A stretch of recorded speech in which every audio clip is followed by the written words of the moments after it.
नमस्कार, जय हिंद। मैं अमरपाल सैनी एक बार फिर हाजिर हूं आप सभी के बीच एक नया अध्याय लेकर। और आज हम कक्षा 12वीं का अर्थशास्त्र पढ़ रहे हैं और ये कक्षा 12वीं के अर्थशास्त्र की पहली पुस्तक समष्टि अर्थशास्त्र का पहला पाठ, फर्स्ट चैप्टर, जिसका नाम है, आप उसे परिचय भी कह सकते हैं या उसे हम समष्टि अर्थशास्त्र की मूल अवधारणाओं के नाम से जानते हैं। यह इस चैप्टर, इस पाठ की भाग 2 की वीडियो है।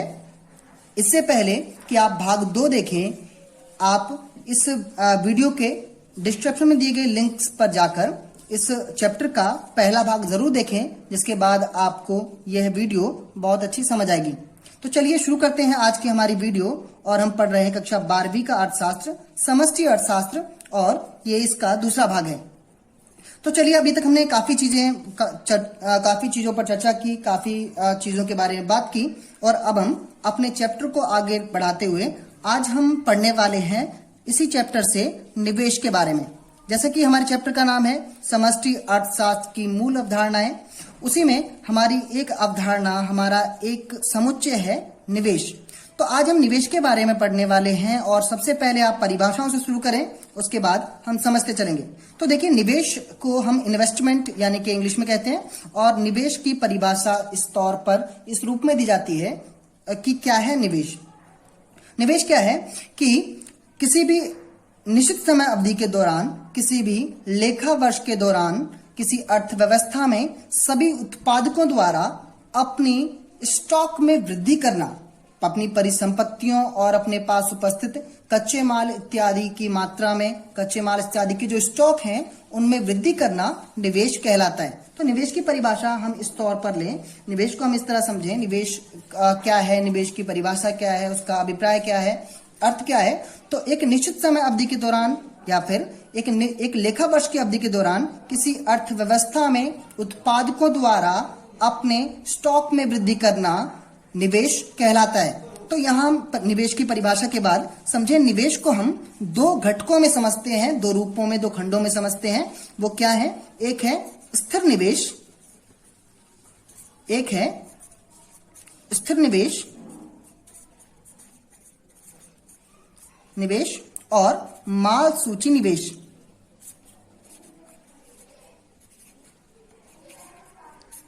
सूची निवेश, माल सूची निवेश और स्थिर निवेश को समझने से पहले आप ये भी समझते चलें, अगर आपसे पूछ लें कि स्थिर स्टॉक क्या है या फिर माल सूची स्टॉक क्या है, तो देखिए, इससे स्थिर स्टॉक क्या है? एक उत्पादक के पास एक निश्चित समय अवधि में उसकी स्थिर परिसंपत्तियों के स्टॉक को हम स्थिर स्टॉक कहते हैं, और एक निश्चित समय अवधि के दौरान उत्पादकों द्वारा उनकी स्थिर परिसंपत्तियों के स्टॉक में की गई वृद्धि को, की गई बढ़ोतरी को हम स्थिर निवेश कहेंगे।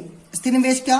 कि एक निश्चित समय अवधि के दौरान, एक लेखा वर्ष की अवधि के दौरान एक अर्थव्यवस्था के सभी उत्पादकों द्वारा उनके स्थिर परिसंपत्ति के स्टॉक में कितनी वृद्धि, कितनी बढ़ोतरी की जाती है, उसे हम स्थिर निवेश कहेंगे। और फिर हम समझें माल सूची निवेश क्या है। अब देखिए, उत्पादकों के पास एक निश्चित समय अवधि के दौरान, एक लेखा वर्ष की अवधि के दौरान बहुत सारी वस्तुओं की माल सूची होती है, जिसे हम किन किन रूपों में उसे हम समझ सकते हैं, को उसे हम लें किस रूप में? तैयार माल। तैयार माल उनके पास उत्पादित जो वस्तुएं हैं, जो उनके द्वारा तैयार की गई वस्तुएं हैं। दूसरा, उनके पास अर्ध निर्मित यानी कि अर्ध तैयार माल, यानी कि जो अभी अधूरे बनी हुई चीजें हैं, अधूरी उत्पादित वस्तुएं हैं। तैयार माल, अर्ध तैयार माल और कच्चा माल। अब देखिए, उत्पादकों के पास एक निश्चित समय अवधि के दौरान कुछ वस्तुओं की माल सूची होती है, और इस माल सूची को हम कह सकते हैं क्या? माल सूची स्टॉक। इसे हम कह सकते हैं माल सूची स्टॉक। साथ ही साथ समझते चले। तो देखिए, हम यह बात कर रहे थे किसकी? माल सूची निवेश क्या है और माल सूची स्टॉक क्या है। माल सूची, हम पहले निवेश को समझें। माल सूची निवेश क्या है? एक निश्चित समय अवधि के दौरान या फिर एक निश्चित एक लेखा वर्ष की अवधि के दौरान उत्पादकों द्वारा उनके कच्चे माल की सूची के स्टॉक में की गई वृद्धि को, की गई बढ़ोतरी को हम माल सूची निवेश कहेंगे। एक लेखा वर्ष की अवधि के दौरान उत्पादक अपने माल सूची स्टॉक में कितनी वृद्धि करता है, माल सूची स्टॉक में कितनी बढ़ोतरी करता है, उसे ही हम माल सूची निवेश कहते हैं। और एक उत्पादक एक लेखा वर्ष की अवधि के दौरान अपनी स्थिर परिसंपत्तियों के स्टॉक में कितनी वृद्धि करता है, हम इसे स्थिर निवेश कहते हैं। तो साथ ही साथ हम समझते चलें स्थिर निवेश क्या है और माल सूची निवेश क्या है, और यहीं पर हमने बात कर ली माल सूची स्टॉक। तो चलिए पहले हम जो है बात करें माल सूची निवेश की और स्थिर निवेश की, उसके बाद बात करेंगे हम कुछ जो मौलिक सी बात है वो माल सूची स्टॉक पर। तो यहीं पर आप देखें कि जो स्थिर निवेश है वो किस रूप में जो है प्राप्त होता है। यहां पर एक सूत्र भी आप ध्यान रखें, क्या कि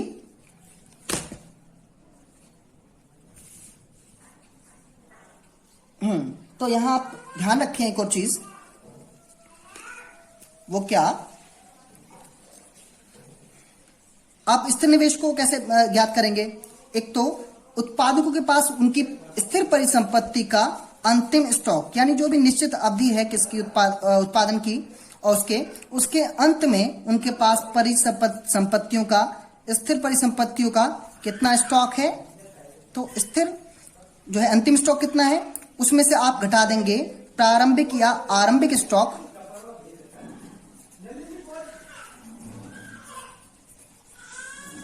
आरंभिक स्टॉक। उत्पादन को समाप्त करते समय उनके पास स्थिर परिसंपत्तियों का स्टॉक कितना है। उत्पादन को प्रारंभ करते समय, शुरू करते समय, आरंभ करते समय उनके पास स्थिर परिसंपत्तियों का स्टॉक कितना है, और तब आप ज्ञात कर पाएंगे कि स्टॉक में कितनी वृद्धि हुई है, यानी कि उत्पादकों ने कितना निवेश किया है। इसे बोलेंगे हम क्या, स्थिर निवेश। स्टॉक में वृद्धि।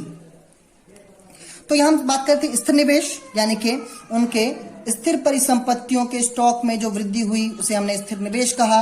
उसके बाद हम बात करें, इसी को भी इस रूप में लेंगे हम, जो बात करेंगे किसकी, आपके माल सूची जो है निवेश की। तो यहां भी के उत्पादन के अंत में, यानी जो निश्चित समय अवधि है या जो लेखा वर्ष की अवधि है, उस अवधि के अंत में कच्चे माल का जो स्टॉक था वो कितना है, यानी कि अंतिम स्टॉक,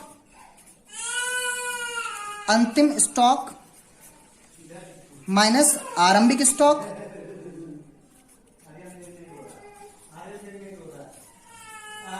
आरंभिक स्टॉक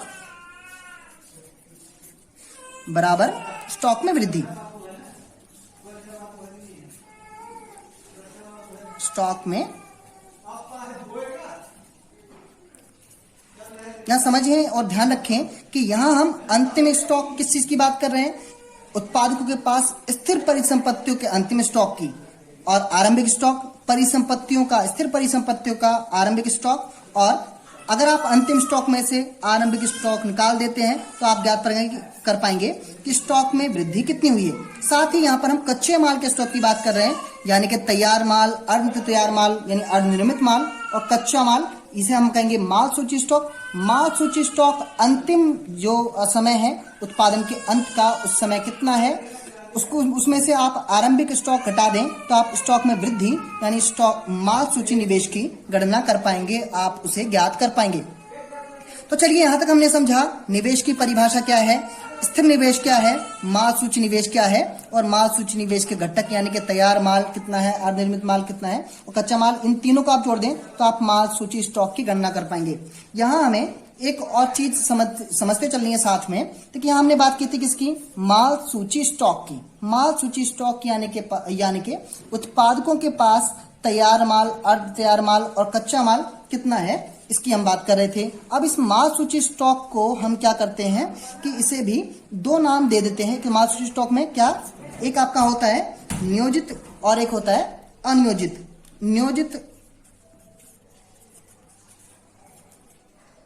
नियोजित और एक आप नाम दे दें अनियोजित।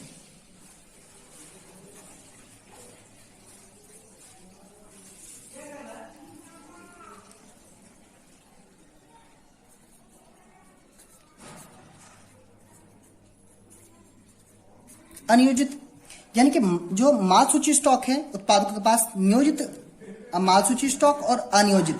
नियोजित माल स्टॉक वो होता है कि जिसे उत्पादक अपने उत्पादन के अंत में अपने पास होने की अपेक्षा करते हैं, होने की जो है कह सकते हैं कि उन्हें आशा होती है, अपेक्षा होती है, उसे हम कहते हैं नियोजित माल सूची स्टॉक। और अनियोजित माल सूची स्टॉक का मतलब कि जो उत्पादकों की अनपेक्षा से जो है बचा है वह है अनियोजित माल सूची स्टॉक। नियोजित जिसकी पहले से उन्होंने योजना तैयार की हुई है, जो चाहते हैं उत्पादक कि उनके पास इतना कच्चा माल या इतना तैयार माल या इतना अनिर्मित माल बचे, उसकी जो है पूरा जो माल सूची स्टॉक है उसे नियोजित कहेंगे।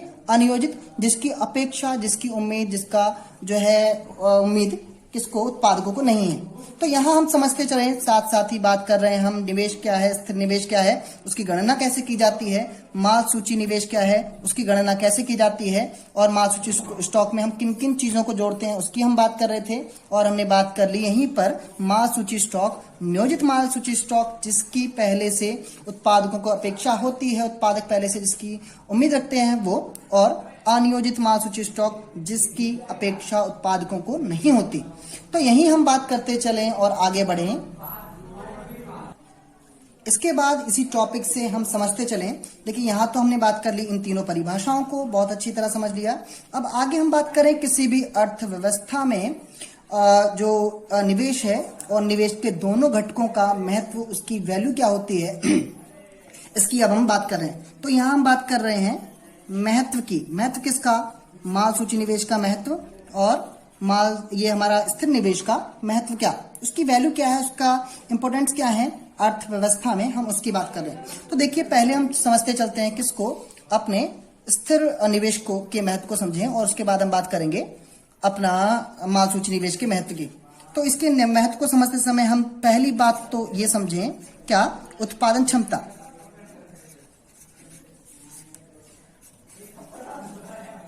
उत्पादन क्षमता, देखिए किसी भी अर्थव्यवस्था में स्थिर निवेश यानी कि जो उत्पादकों की स्थिर परिसंपत्तियां हैं, स्थिर परिसंपत्तियों की स्टॉक में वृद्धि होना यह दर्शाता है कि उस अर्थव्यवस्था में उत्पादकों के उत्पादन की क्षमता को दर्शाता है कि उत्पादकों की क्षमता का स्तर कितना है, उनके पास एबिलिटी कितनी है उत्पादन करने की, इसे दर्शाता है स्थिर निवेश का स्टॉक।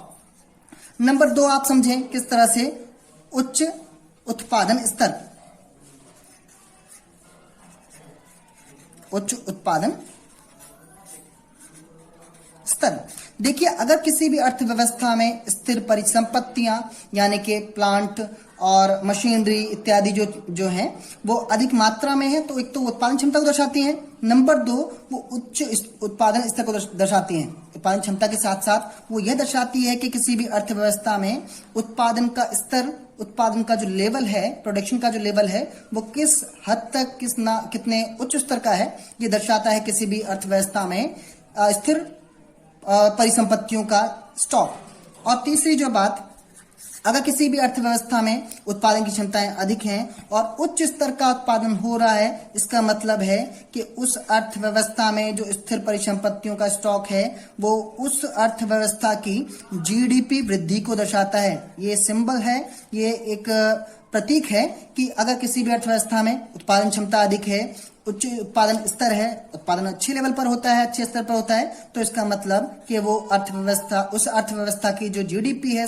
जीडीपी यानी कि सकल घरेलू उत्पाद, ग्रॉस डोमेस्टिक जो प्रोडक्ट है वो उच्च स्तर का होगा, उसकी वृद्धि होगी। ये महत्व है किसका? स्थिर निवेश का, स्थिर परिसंपत्तियों के स्टॉक में वृद्धि का, उच्च होने का।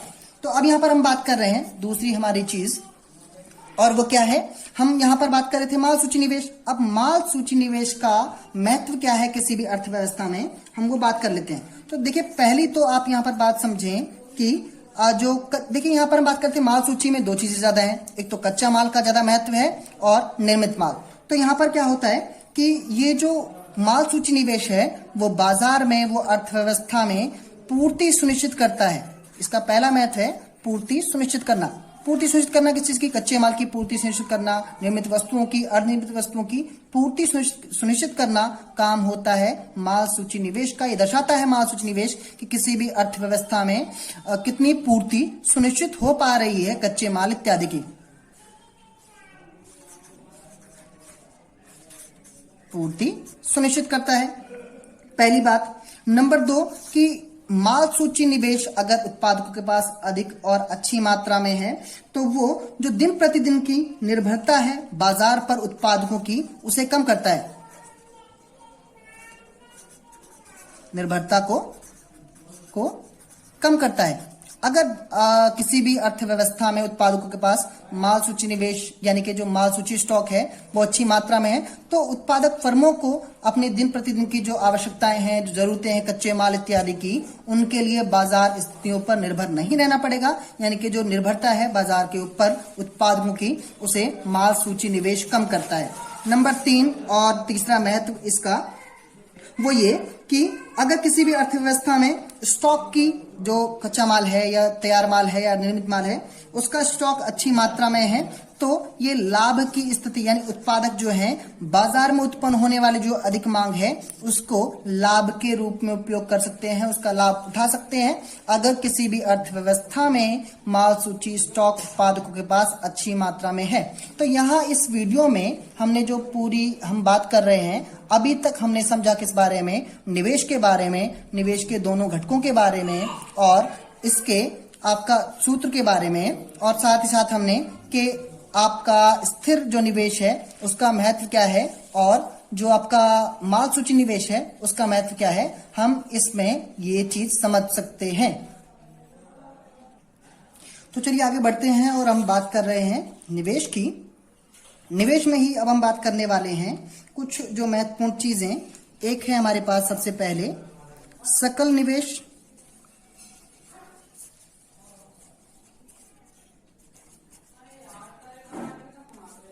सकल निवेश, शुद्ध निवेश,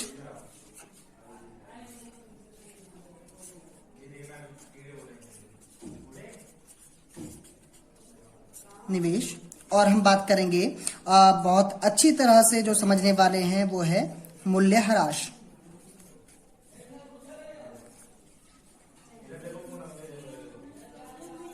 मूल्यह्रास। तो देखिए पहले समझें आप क्या सकल निवेश क्या है। सकल निवेश को हम बहुत अच्छी तरह समझ लें। अभी पीछे ही हमने निवेश के बारे में बहुत विस्तार से बात की है और यहाँ भी हमें निवेश के बारे में ही समझना है। सकल निवेश यानी पीछे हमने बात की थी स्थिर निवेश और माल सूची निवेश। देखिए यहाँ पर स्थिर परिसंपत्तियों, यहाँ हम इसे देखें, स्थिर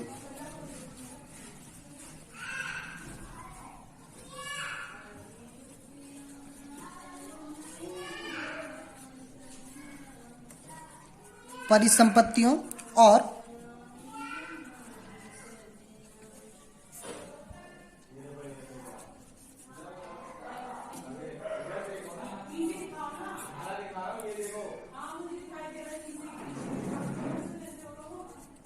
माल सूची स्टॉक। देखिए सकल निवेश, सकल का मतलब है पूरा, सारा, कुल, टोटल। तो सकल निवेश बराबर स्थिर परिसंपत्तियों के पर किया गया व्यय और माल सूची स्टॉक पर किया गया व्यय, इन दोनों को हम जोड़ दें तो हम प्राप्त करेंगे सकल निवेश। जाहिर सी बात है कि स्थिर निवेश और माल सूची निवेश पर जो व्यय किया उन दोनों के जोड़ को, उन दोनों के कुल को हम सकल निवेश कहेंगे। फिर बात करें हम शुद्ध निवेश की, तो शुद्ध निवेश को हम इस तरह से समझें, एक तो आपका सकल निवेश, सकल निवेश, और सकल निवेश में से आप निकाल दें, सकल निवेश में से आप घटा दें मूल्यह्रास। मूल्यह्रास तो आपको प्राप्त होगा अपना क्या? शुद्ध निवेश। यानी कि प्योरली आपके पास कितना आप निवेश कर रहे हैं, कितना आप इन्वेस्ट कर रहे हैं, कितना आपके पास स्टॉक है परिसंपत्तियों, स्थिर परिसंपत्तियों का और माल सूची स्टॉक का, यह है आपका शुद्ध निवेश। यानी कि अपने सकल निवेश में से जो कि टोटल था कुल परिसंपत्तियों का और मालसूची निवेश का, उसमें से हम मूल्य ह्रास निकाल दें, मूल्य ह्रास को घटा दें तो हम शुद्ध निवेश ज्ञात कर पाएंगे। यानी कि हमारे पास जो महत्वपूर्ण है वो है आप समझने के लिए मूल्य ह्रास की मूल्य ह्रास क्या है, मूल्य ह्रास का महत्व क्या है, वो हमें अच्छी तरह समझ लेना बहुत जरूरी है। तो मूल्यह्रास को समझते चलें और हम यहाँ बात करें, मूल्यह्रास को हम एक और नाम से जानते हैं और ये है स्थिर परिसंपत्ति का उपभोग। स्थिर पूंजी का उपभोग या स्थिर परिसंपत्ति का उपभोग कह लें आप इसे, का उपभोग। इस मूल्यह्रास को समझने से भी पहले आप इसके शब्द को समझ लें अच्छी तरह से। मूल्यह्रास, ह्रास का मतलब होता है कम होना, गिरना, घटना, ह्रास। और मूल्यह्रास शब्द के साथ अगर ये आता है मूल्य और ह्रास, जिसका अभिप्राय, जिसका अर्थ हो जाता है मूल्य का कम होना। देखिए, जब भी हम किसी स्थिर पूंजी को, स्थिर परिसंपत्ति को, स्थिर संसाधन का उपभोग करते हैं, इस्तेमाल करते हैं, उसका यूज करते हैं, तो उसकी कीमतों में, उसके मूल्य में कमी आती है, उसका ह्रास होता है, यानी उसमें वो उसकी कीमतें घटती हैं, तो उसे ही हम मूल्यह्रास कहते हैं। उदाहरण के तौर पर आप लें कि आपके पास एक कोई भी वाहन है, कार है, और अगर आप उस कार का, क्योंकि वो आपकी स्थिर परिसंपत्ति है, तो अगर आप उस परिसंपत्ति का यानी कार का इस्तेमाल करते हैं तो उसकी सामान्य टूट फूट और उसका जो है इस तरह से उसकी कीमतों में, उसके मूल्य में कमी आएगी। इसे ही हम मूल्यह्रास के तौर पर समझें। तो मूल्यह्रास को हम जब हम बात कर रहे हैं तो वहीं हम बात करते चले मूल्यह्रास के बारे में। देखिए, मूल्यह्रास को हम कुछ खंडों में, कह लें कि कुछ पार्ट्स में हम डिवाइड कर सकते हैं कि किन किन चीजों के जोड़ को, किन किन चीजों के जो है टोटल को हम मूल्यह्रास कह सकते हैं। तो यहाँ पर एक तो आप देखें सामान्य टूट फूट। अगर किसी भी उत्पादन प्रक्रिया में सामान्य सी टूट फूट होती है तो हम उसे मूल्यह्रास कहेंगे। सामान्य टूट फूट, सामान्य टूट फूट। उसके बाद आप बात करते हैं आकस्मिक हानि। आकस्मिक हानि का मतलब होता है कि अचानक से होने वाली हानि, अचानक से कोई उत्पादन प्रक्रिया में होने वाली समस्या, इसे हम बोलेंगे आकस्मिक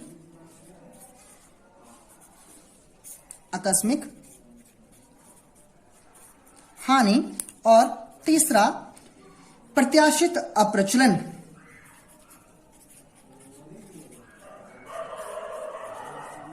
प्रत्याशित अप्रचलन, अप्रचलन।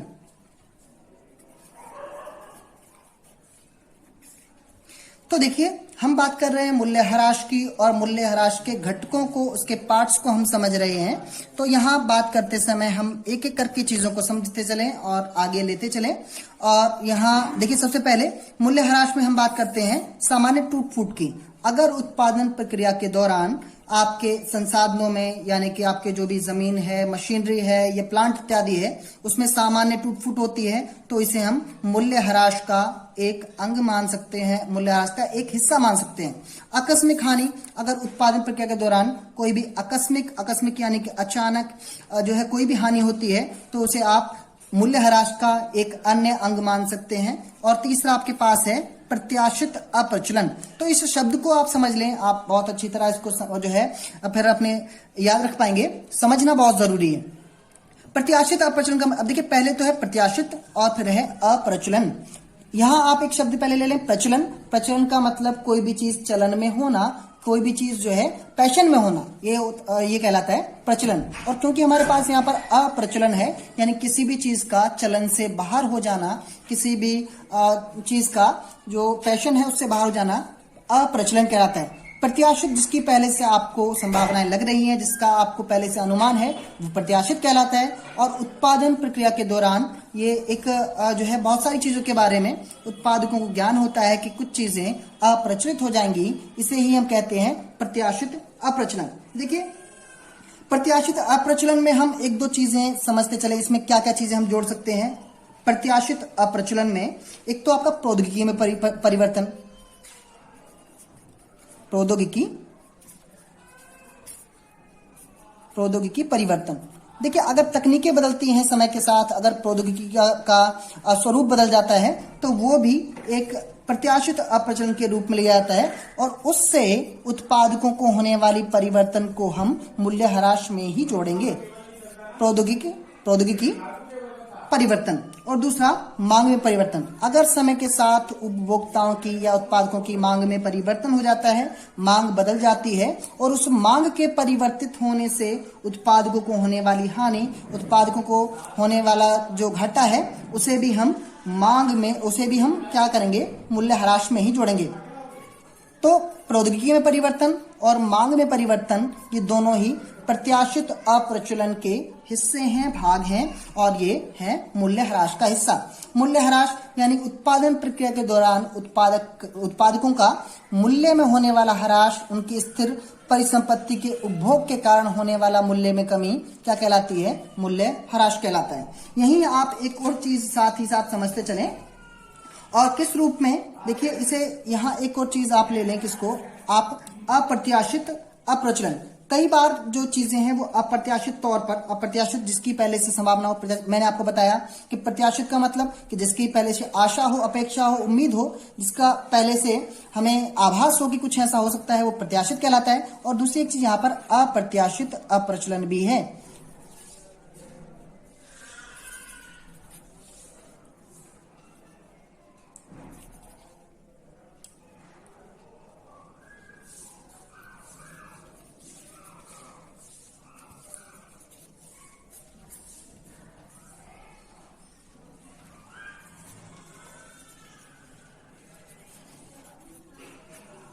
यहां हम बात कर रहे थे प्रत्याशित अप्रचलन में प्रौद्योगिकी में परिवर्तन हो जाना, तकनीकों में परिवर्तन हो जाना, मांग में परिवर्तन हो जाना, और उसके साथ साथ अप्रत्याशित अप्रचलन को भी एक आंशिक तौर पर हम इसी में ले सकते हैं। जैसे कि प्राकृतिक आपदाएं आ जाना, प्राकृतिक आपदाओं में भूकंप आना, बाढ़ आना इत्यादि की वजह से उत्पादन प्रक्रिया पर पड़ने वाले प्रभाव को हम अप्रत्याशित अप्रचलन के तौर पर लेंगे। या फिर आर्थिक मंदी के कारण जो परिसंपत्तियां हैं उनके बाजार मूल्यों में गिरावट आ जाना, उनके बाजार मूल्य में उनकी कीमतों में कमी आ जाना भी इसी का एक हिस्सा है, इसी का एक अंग है। तो इस तरह हम सामान्य टूट-फूट, आकस्मिक हानि यानी कि अचानक होने वाली हानि, और प्रत्याशित अप्रचलन और अप्रत्याशित अप्रचलन को भी हम इसमें जोड़ लेते हैं। तो प्रत्याशित अप्रचलन इस तरह से मूल्यह्रास इन चीजों से मिलकर निर्मित है और इस तरह से हम इसे समझें। यहाँ एक और बात आप समझते चले, हम बात कर रहे थे सकल निवेश से, हमने शुरू किया सकल निवेश, शुद्ध निवेश क्या है उसकी बात की, फिर मूल्यह्रास जो है क्या है उसकी हमने बात की। अब यहाँ पर एक और चीज आप ले लें, यहाँ हम बात करें मूल्यह्रास, तो आप समझ गए क्या है कि उत्पादकों के स्थिर परिसंपत्तियों में स्थिर पूंजी का उपभोग करने से उस परिसंपत्तियों के मूल्य में, कीमतों में आने वाली कमी, आने वाली जो गिरावट है, उसे हम मूल्यह्रास कहेंगे। यहां पर एक और चीज जो आपको समझनी है वो है मूल्यह्रास आरक्षित कोष क्या होता है। मैं इसे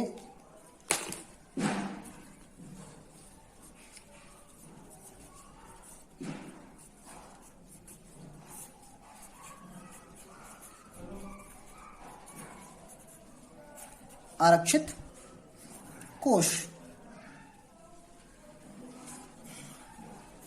मूल्यह्रास आरक्षित कोष क्या है। देखिए, अब हमने कहा कि उत्पादन प्रक्रिया के दौरान उत्पादकों को बहुत सारे रूपों में, बहुत सारे तरह से हानि उठानी पड़ती है, और जो सामान्य टूट फूट के रूप में, आकस्मिक हानि के रूप में, प्रत्याशित अपचन के रूप में उठानी पड़ती है।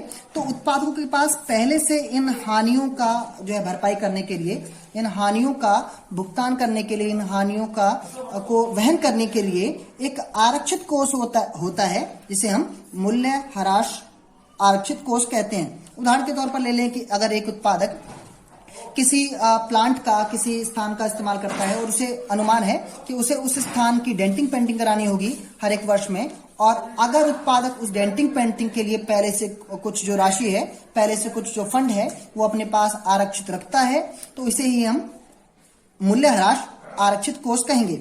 अब देखिए, मूल्यह्रास आरक्षित कोष जो है अगर होगा तो उसका महत्व क्या होगा, उसकी वैल्यू क्या होगी, हम उसकी बात कर लेते हैं। देखिए, अगर उत्पादकों के पास मूल्यह्रास आरक्षित कोष नहीं होगा तो क्या दिक्कतें आएंगी। अगर जाहिर सी बात है कि अगर उत्पादकों के पास मूल्यह्रास आरक्षित कोष नहीं है तो क्या होगा, निम्न निवेश होगा। जाहिर सी बात है कि अगर वो इस आरक्षित कोष को नहीं रखते हैं तो निवेश कम कर पाएंगे, तो निम्न निवेश होगा, निम्न निवेश होगा। अगर निम्न निवेश होगा, अगर उत्पादन निवेश ही निम्न करेंगे तो क्या होगा, उत्पादन का निम्न स्तर होगा, उत्पादन का जो है निचले स्तर का होगा।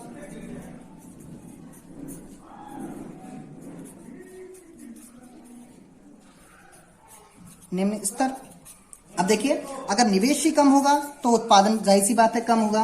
अगर उत्पादन का स्तर निम्न होगा तो ऐसी स्थिति में क्या होगा कि आय तथा रोजगार का स्तर भी निम्न होगा। अगर उत्पादन ही नहीं होगा तो उस उत्पादन से जो लोगों को रोजगार और आय प्राप्त होती है वो भी निम्न होगी।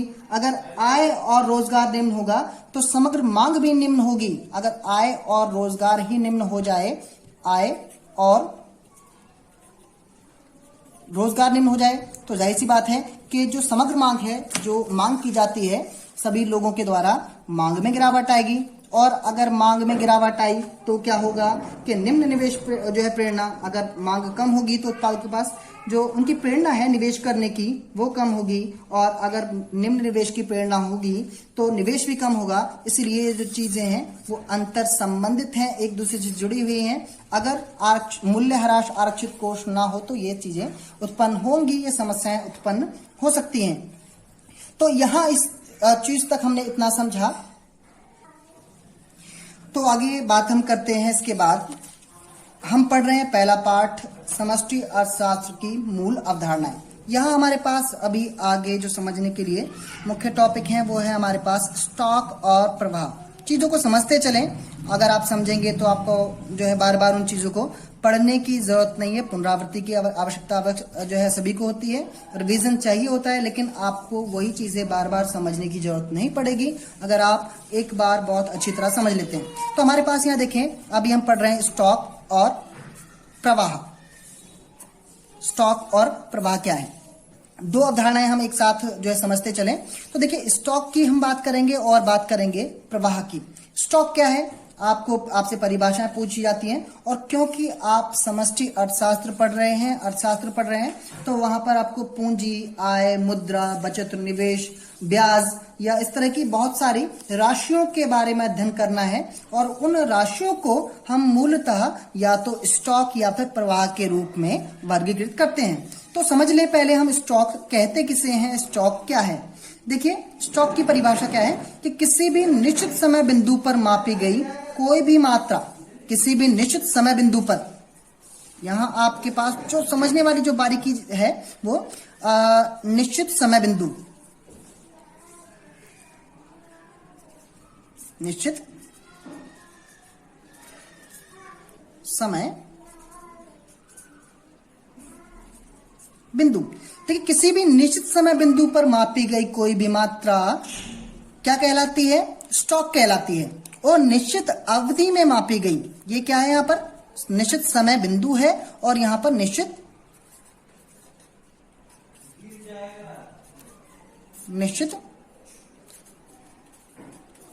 समय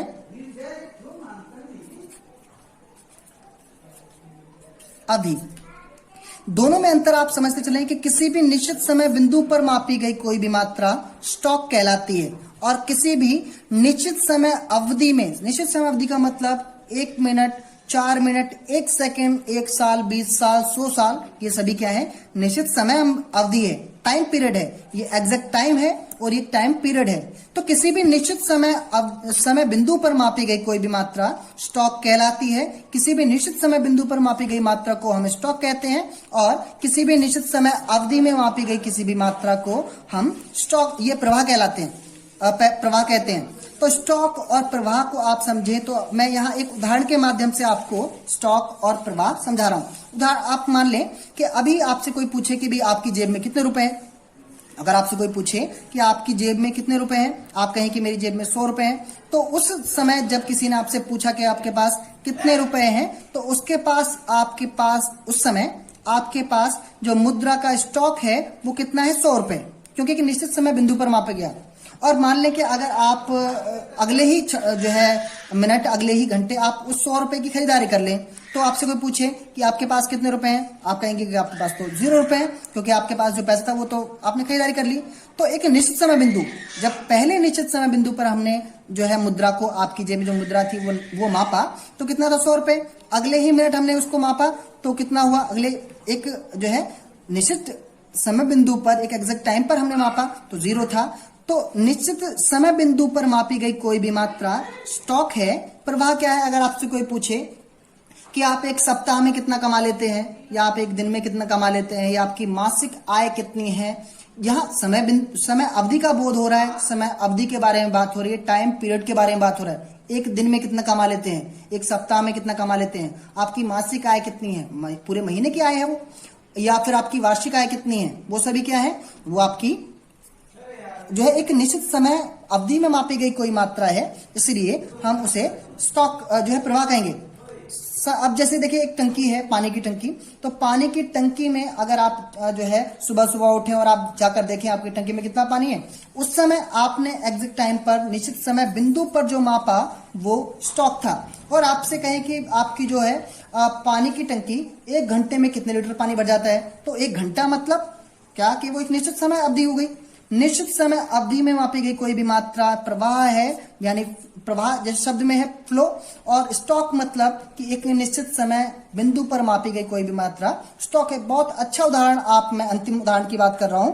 अगर आप एक फोटोग्राफ देखते हैं, अगर आप कैमरे से एक फोटो क्लिक करें, तो आप देखेंगे कि जिस समय बिंदु पर आपने फोटो क्लिक की, उस समय कैमरे के सामने जो कुछ था वो वैसा का वैसा आपको नजर आया। तो इस तरह से एक फोटो जो है वो क्या है, आपका स्टॉक है। और अगर आपने एक वीडियो बनाई, है, चाहे वो वीडियो 1 सेकंड की भी है, चाहे वो वीडियो 1 घंटे की भी है, लेकिन उस 1 सेकंड या 1 घंटे के अंदर कैमरे के सामने जो कुछ भी हुआ वो आपकी वीडियो में रिकॉर्ड हो जाता है। तो वो समय अवधि पर रिकॉर्ड हुआ और ये निश्चित समय बिंदु पर रिकॉर्ड हुआ। स्टॉक और प्रवाह की हम बात कर रहे हैं। इसी के साथ साथ हम समझते चलें स्टॉक और प्रवाह के बारे में। मैं उम्मीद कर रहा हूं कि आप समझ रहे होंगे, बहुत अच्छी तरह समझ रहे होंगे। देखिए स्टॉक और प्रवाह एक दूसरे से परस्पर निर्भर होते हैं। यहाँ पर एक बात और आप दोनों में लेके चले कि स्टॉक और प्रवाह परस्पर यानी कि एक दूसरे पर निर्भर हैं। किस तरह निर्भर हैं, कैसे हम कह सकते हैं कि ये परस्पर निर्भर है एक दूसरे पर? तो देखिए, आप मान लें कि अगर जैसे हम अभी बात कर रहे थे कि अगर यहां हम बात करें कि निर्भर हैं, इन दोनों में यानी स्टॉक में प्रवाह में परस्पर निर्भरता है। किस तरह निर्भरता है? मान लीजिए कि अगर जो है टंकी है, हमने बात की ना भरने की टंकी के, भाई इतने समय में इतनी जो है लीटर पानी में जो टंकी है उसमें पानी भरा, तो अगर उसमें प्रवाह हुआ ना कि इतने समय में पानी में टंकी में इतना पानी भरा, मान लेते हैं 1 घंटे में अगर 50 लीटर पानी भरा किसी टंकी में, तो प्रवाह हुआ तभी हम किसी निश्चित समय बिंदु पर माप पाए कि उस टंकी में कितना पानी था। यानी स्टॉक को मापने के लिए प्रवाह बहुत जरूरी था। और मान लीजिए अगर उस टंकी में स्टॉक है तभी तो प्रवाह होगा, तभी तो टंकी खाली होगी। फिर हम दूसरी बात कर ले प्रवाह की कि पानी की टंकी को खाली होने में कितना समय लग गया, तो वहां प्रवाह हुआ। तो यहां पर जो हम बात कर रहे हैं कि अगर प्रवाह होगा तो ही स्टॉक होगा, और स्टॉक होगा तो ही प्रवाह होगा। यानी कि प्रवाह और स्टॉक दोनों परस्पर निर्भर हैं, दोनों एक दूसरे पर निर्भर हैं। यहां हम स्टॉक और प्रवाह की बात कर रहे थे। इसी चैप्टर में एक और जो अवधारणा है हमारे पास वो है अर्थव्यवस्था के 4 क्षेत्र, अर्थव्यवस्था के विभिन्न क्षेत्र। तो देखिए, किसी भी अर्थव्यवस्था के कुछ क्षेत्र होते हैं जिनके बीच आर्थिक गतिविधियां होती हैं, जिनके बीच आर्थिक लेन देन होता है। तो यहाँ हमारे पास जो मेनली टॉपिक है वो है अर्थव्यवस्था के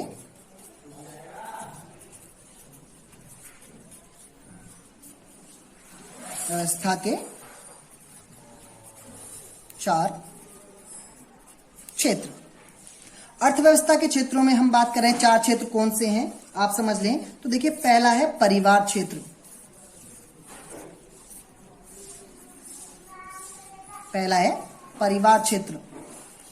दूसरा है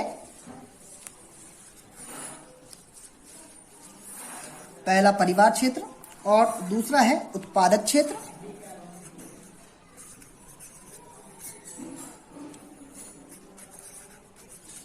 उत्पादक क्षेत्र, तीसरा है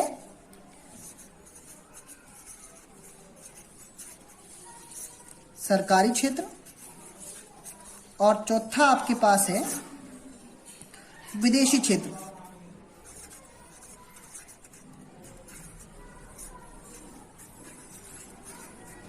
विदेशी क्षेत्र। अर्थव्यवस्था के 4 क्षेत्र होते हैं। पहले तो है परिवार क्षेत्र। परिवार क्षेत्र क्या करते हैं कि विभिन्न वस्तुओं और सेवाओं का उपभोग करते हैं और जिनकी वजह से विभिन्न दूसरे जो क्षेत्र हैं उन्हें आय प्राप्त होती है और जिनसे परिवार क्षेत्रों को आय प्राप्त होती है। तो पहला परिवार क्षेत्र है। दूसरा है उत्पादक क्षेत्र, विभिन्न वस्तुओं और सेवाओं का उत्पादन करने वाला क्षेत्र, उत्पादन जो है उत्पादक क्षेत्र। तीसरा सरकारी क्षेत्र। सरकारी क्षेत्र में जो है होता है कि जहां पर बहुत सारी वस्तुओं और सेवाओं का उपभोग भी किया जाता है और सरकारी क्षेत्र बहुत सारी वस्तुओं और सेवाओं का उत्पादन भी करता है। फिर बात करते हैं हम अच्छा देखिए, अगर ये चीजें हैं, अगर यहां तक हमारे पास ये चीजें हैं तो हम उसे बोलते हैं एक बंद अर्थव्यवस्था। अगर किसी भी अर्थव्यवस्था में केवल परिवार क्षेत्र, उत्पादक क्षेत्र और सरकारी क्षेत्र है तब तक उसे हम बोलते हैं बंद अर्थव्यवस्था। यहाँ एक और चीज यहाँ मैं ऐड कर रहा हूं, बंद अर्थव्यवस्था। बंद अर्थव्यवस्था एक ऐसी अर्थव्यवस्था जिसके विदेशी संबंध नहीं है, जिसके विदेशों के साथ कोई परस्पर लेन देन नहीं है, उसे बोलेंगे बंद अर्थव्यवस्था। और बंद अर्थव्यवस्था में कौन सी चीजें होंगी? परिवार क्षेत्र होगा, उत्पादक क्षेत्र होगा, सरकारी क्षेत्र होगा। तो यह है बंद अर्थव्यवस्था व्यवस्था। और अगर उस अर्थव्यवस्था में विदेशी क्षेत्र भी जोड़ दिया जाए तो उसे हम बोलेंगे खुली अर्थव्यवस्था। खुली अर्थव्यवस्था, बंद अर्थव्यवस्था, खुली अर्थव्यवस्था। और यहां पर अर्थव्यवस्था के 4 क्षेत्रों की भी हमने बात कर ली है। अब देखिए, जो हमारे अर्थव्यवस्था के 4 क्षेत्र हैं, यहां हम एक बात जो है समझ लें कि इनके बीच जो है प्रवाह होता है। प्रवाह किसका? संसाधनों का प्रवाह या आय का प्रवाह आप समझ लें। तो यहां मैं एक उदाहरण के तौर पर ले लूं या समझ लें इस तरह से कि ये मान लिया हमारा जो परिवार क्षेत्र है वो ये हमारा उत्पादक क्षेत्र है। देखिए यहां पर हमारे पास जो प्रवाह है, प्रवाह को हम रख लें 2 तरह से। किस तरह हम ले लें जो है प्रवाह को 2 तरह से। एक होता है मौद्रिक प्रवाह, मौद्रिक प्रवाह, और दूसरा हम कहेंगे वास्तविक प्रवाह।